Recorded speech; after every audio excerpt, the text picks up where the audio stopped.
আসসালামু আলাইকুম রহমতুল্লাহ। সুপ্রিয় শিক্ষার্থী বন্ধুরা, আলফা এডু পয়েন্ট চ্যানেলে তোমাদের স্বাগত জানাচ্ছি। কেমন আছো তোমরা? ভালো নিশ্চয়ই। আলহামদুলিল্লাহ, আমিও ভালো আছি। আজ আমি তোমাদের তৃতীয় শ্রেণীর গণিত বিষয়ের তোমাদের মূল বইয়ের 105 পৃষ্ঠা নিচের দিকে দেখো 5 নং এই অঙ্কটির সমাধান করে দেখানোর চেষ্টা করব ইনশাল্লাহ।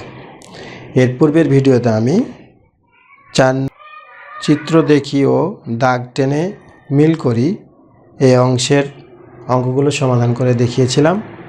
আশা করি তোমরা সেই ভিডিওটি দেখেছো এবং অঙ্কগুলো বুঝতে পেরেছো। আর যারা নতুন তারা আমার চ্যানেল থেকে পূর্বের ভিডিওগুলো দেখে আসতে পারো, তাহলে তোমাদের জন্য বুঝতে সুবিধা হবে। আর নিয়মিত ভিডিও পেতে আমার চ্যানেলটি সাবস্ক্রাইব করে বেল আইকনটি অন রাখতে পারো, তাহলে যখনই আমি নতুন কোনো ভিডিও আপলোড দিব তখন তুমি এর নোটিফিকেশান পেয়ে যাবে। আর যারা অলরেডি সাবস্ক্রাইব করেছো তাদেরকে অসংখ্য ধন্যবাদ। প্রিয় শিক্ষার্থী বন্ধুরা, আজকে আমরা 5 নাম্বার দেখব। 5 নাম্বারে এখানে লেখা আছে যে নিচের ভগ্নাংশগুলোর জন্য 3টি করে সমতুল ভগ্নাংশ লিখি।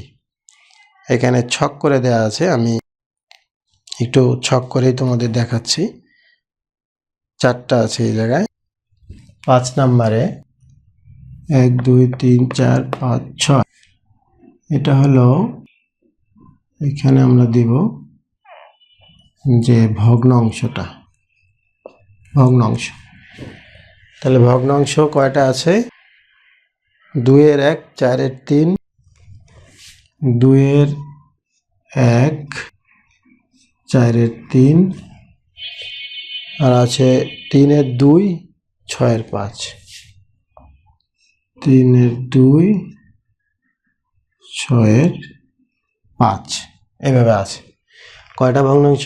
1 2 3 4টা ভগ্নাংশ দেওয়া আছে।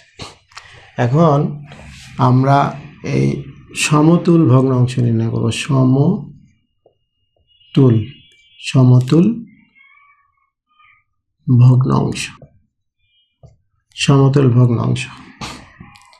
তো কয়টা সমতুল ভগ্নাংশ নির্ণয় করতে বলছে? 3টা সমতুল ভগ্নাংশ, 3টা সমতুল ভগ্নাংশ নির্ণয় করতে বলছে।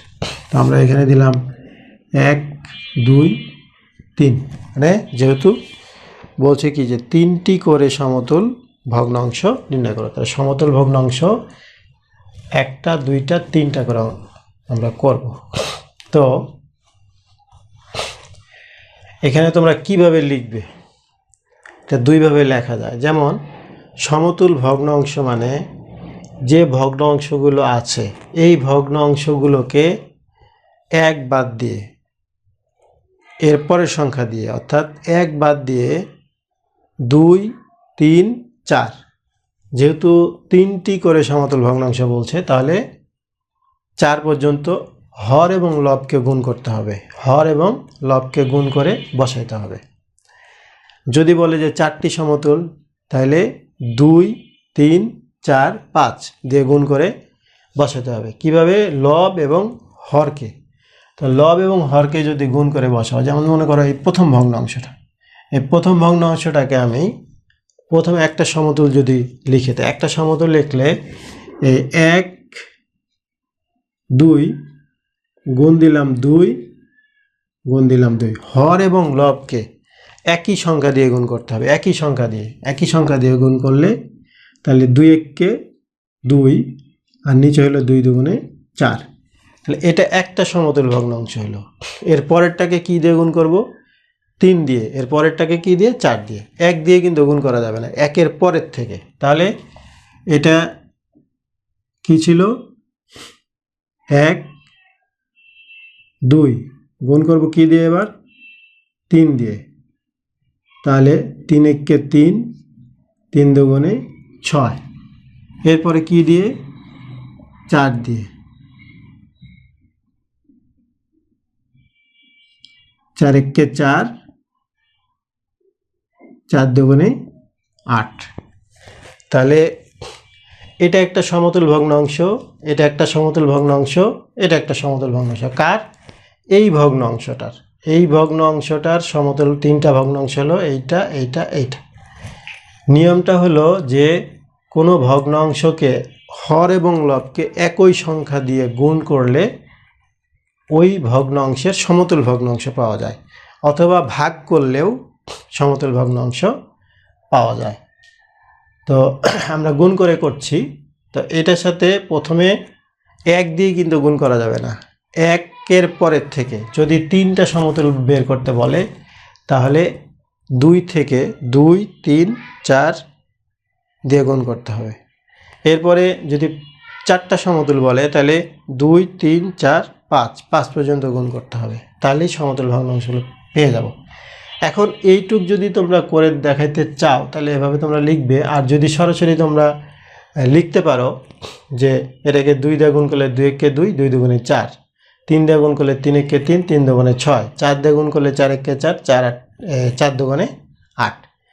এগুলো বাদ দিয়েও কিন্তু লিখতে পারো, হয়ে যাবে। তবে এইভাবে তোমরা যেহেতু এখন ছোট, 3য় শ্রেণীতে পড়ছো, তোমরা এইভাবে করে দেখাবে, একটু লিখে দেখাবে, তাহলে ভালো। একইভাবে আমি যদি এই ভগ্নাংশটার সমতুল ভগ্নাংশ নির্ণয় করি তাহলে প্রথমটা হবে 3 গুণ 1, 4 গুণ 3 গুণ 1 দিয়ে তো হবে না, 2, 4 গুণ 2, তাহলে 3 দুগুণে 6, 4 দুগুণে 8।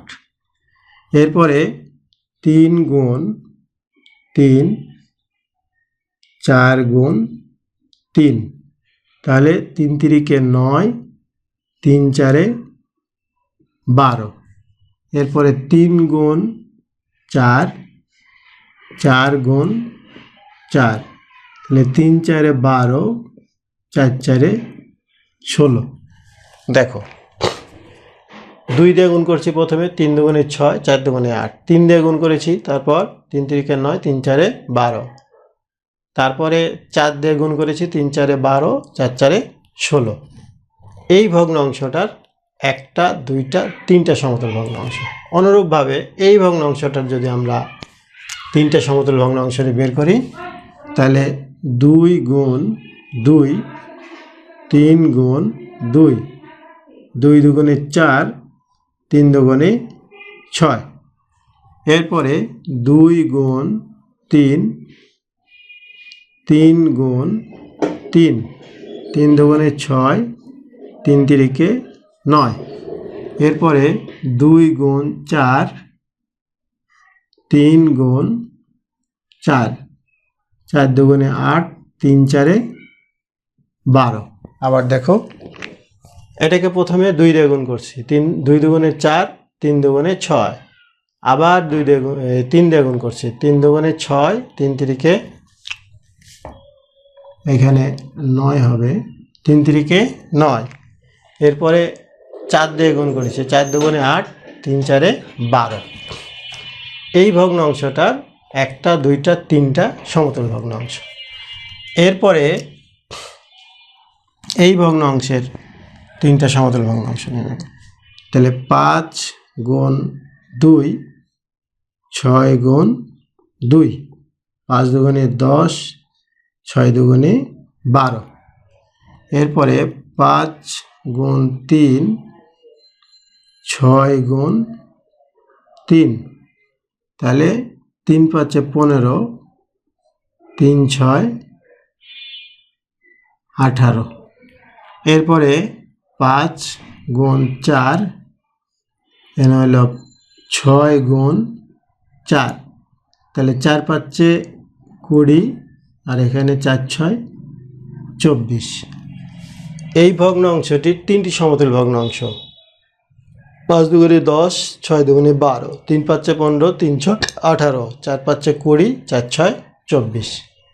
এই 5 নম্বর অঙ্ক এটাই। অর্থাৎ তোমরা প্রথমে ভগ্নাংশগুলো উঠাবে, উঠানোর পরে যতগুলো ভগ্নাংশ সমতুল ভগ্নাংশ নির্ণয় করতে বলবে তত দিয়ে, মানে তার চাইতে 1 বেশি, তার মানে কি 1 দিয়ে গুণ করা যাবে না। 1 দিয়ে গুণ করলে তো এটাই থাকবে, এটাই তো ভগ্নাংশ। এইটা 2 থেকে গুণ করা শুরু করবে, 2 দিয়ে, 3 দিয়ে, 4 দিয়ে, তাহলে হয়ে যাবে 3টা। যদি বলতো যে 4টা বা 5টা তাহলে কি হইতো, 5টা যদি বলে তাহলে 6 পর্যন্ত গুণ হবে, 2 থেকে 6 পর্যন্ত গুণ হবে। 7টা বললে 8 পর্যন্ত গুণ হবে, এরকম মানে 1 বেশি হবে, যেহেতু 1 বাদ যাচ্ছে 1 বেশি হবে। এইভাবেই তোমরা করতে পারবে। নিশ্চয় তোমরা বুঝতে পেরেছো। 105 পৃষ্ঠার যে 5 নাম্বার, এই 5 নাম্বারের সমাধান এটাই ছিল। তোমরা ভিডিওটি দেখে সুন্দরভাবে তোমরা নিজেরা করতে পারবে। এরপরও যদি বুঝতে সমস্যা হয় তোমাদের, তাহলে তোমরা কমেন্ট সেকশানে জানিও, আমি উত্তর দেওয়ার চেষ্টা করব। আর যদি আমার এই ভিডিওগুলো তোমাদের ভালো লাগে, তাহলে লাইক, কমেন্ট ও বন্ধুদের মাঝে শেয়ার করতে পারো, যেন তোমার মতো অন্যরা উপকৃত হতে পারে। আজ এ পর্যন্তই, কথা হবে পরবর্তী ভিডিওতে। সেই পর্যন্ত মহান আল্লাহ তাআলা আমাদের সকলকে ভালো রাখুন। আল্লাহ হাফেজ। আসসালামু আলাইকুম ওয়া রাহমাতুল্লাহ।